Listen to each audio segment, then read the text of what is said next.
Drew Titan Bronx on deck. Shout out to the mighty LDBC. Well, what the bud is going on? I don't know. All I know is that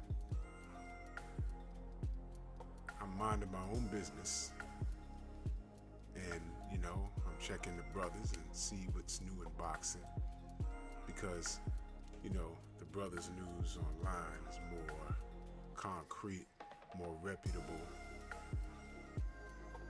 and more reliable than what old media has to say. And I look and I see that Manny Pacquiao and Errol Spence will be fighting.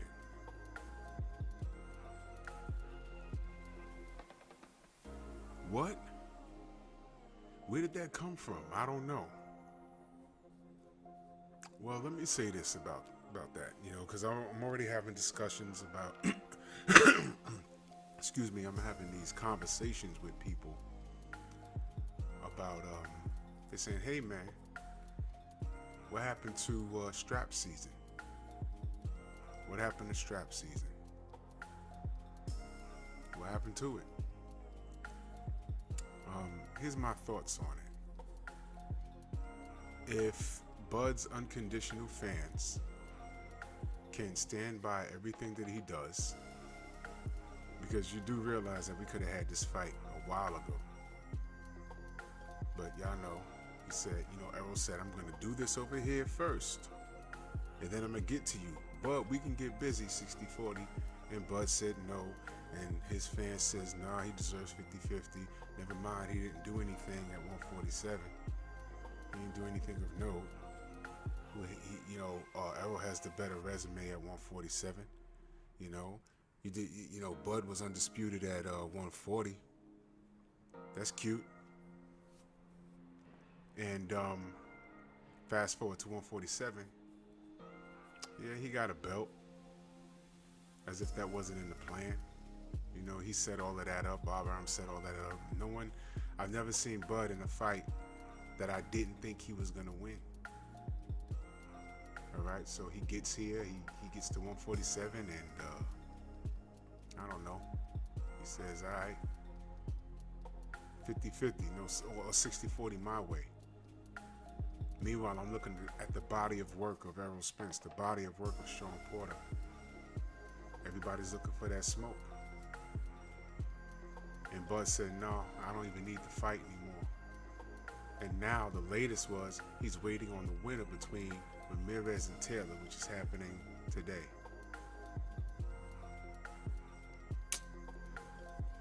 What the Bud is really going on? Excuse me. What is really going on with Bud? My thing with this, Errol's in a position, he once again, by the way, he's proven that he's the face at 147. He's getting the Manny Pacquiao fight. That's going to be a bag for him, since y'all like talking about money so much, right? But people are like, what happened to strap season? Well, yeah, what happened to it? What happened to it? I believe that Errol Spence is doing this to work Bud's nerves, and it's working. It's working. Ugas, fine. Now Ugas don't have an opponent. Ugas was saying, hey man, I ain't got to fight Errol right away. Maybe I should go fight Keith Thurman. Or maybe I should go, now that I got it, I can go defend the damn thing. Maybe. What the Bud's going on? Ugas don't have an opponent. But are you really going to wait to see what happens today between Ramirez and Taylor? Or are you going to get on the phone with Bob Arum, because we don't know him like you know him. We don't know his spirit like you do. So you're going to get on the phone with Bob and say, look, man, Errol's going over there. Let me go get this from Ugas. And you know why that would be a good thing if you fight and beat Ugas? Because now you'll have two straps and you'll have more of a bargaining chip to get with Errol Spence. I don't think it'll still be a 50-50 fight. but it might be a little better than 60-40. But we're dealing with Bud, and his, he's a man's man. He's macho. He has a lot of pride. Well, pride, Bud, and this ain't a shot, because the reason why we're so rough on Bud is because skill-wise, we put him at a high pedestal. It just seems that his pride is getting in the way of his career. I want you to think about this, Bud. It took Errol 7 minutes to do what you couldn't do in 7 years.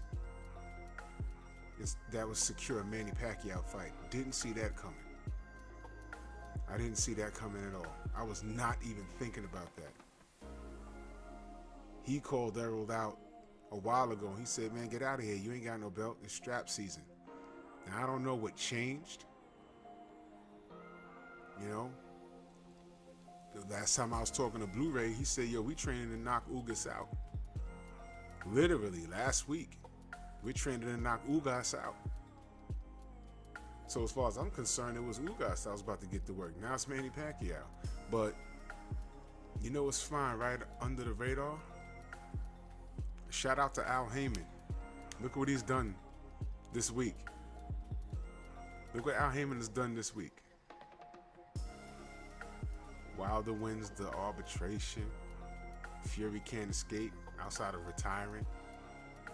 There's no loophole. There's no way, no matter what old media says or does, and they're on Twitter right now banging their thumbs on their keyboards and their smart devices, trying to figure out a way that excuse me, that if Fury can get out of this, there's no way out of it, man. There's no way out of it. So shout out to Haymon, and that's just a sidebar. All right, it's been a really cool week, and now we're getting Manny Pacquiao. And now I think this is just one big taunt, because now, Bud, I didn't understand why he was waiting for the winner of Josh Taylor and Ramirez. I didn't understand that. But that's you being you, and your people are gonna cap for it. That's fine. I didn't like it, but it's like whatever, man. This is what he does. I ignored it.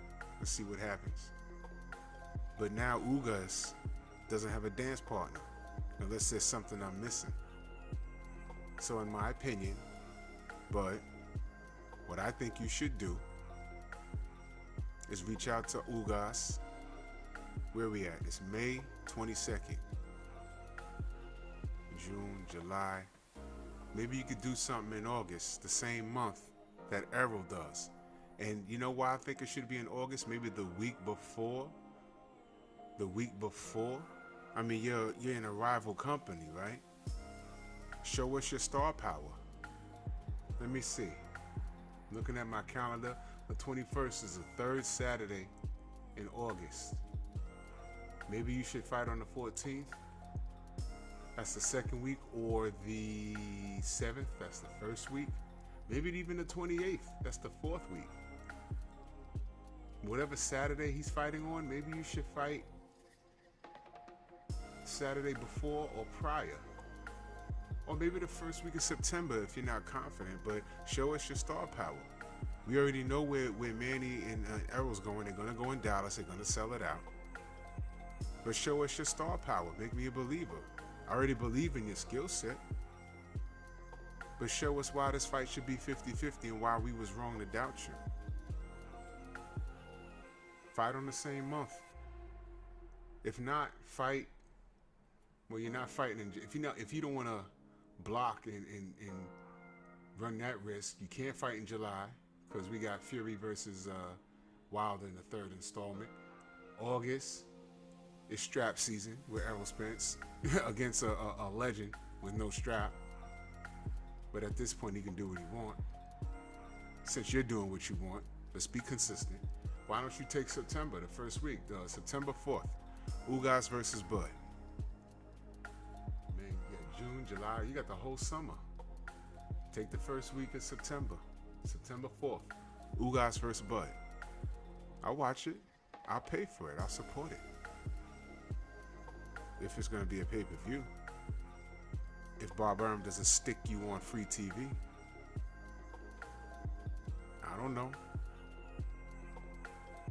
All of this is your own doing, man. Think about it. Errol just landed the Manny Pacquiao fight out of nowhere.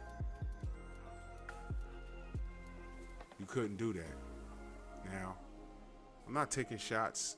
I just want you to do better, bud, because I have more faith in you. I have faith in your skill set, but I'm questioning your business moves. All right? I'm not going to scream and yell and call you all out your name and nothing like that. Whatever, man. Y'all know what I always say. Time reveals all truth. And here we are. Here we are.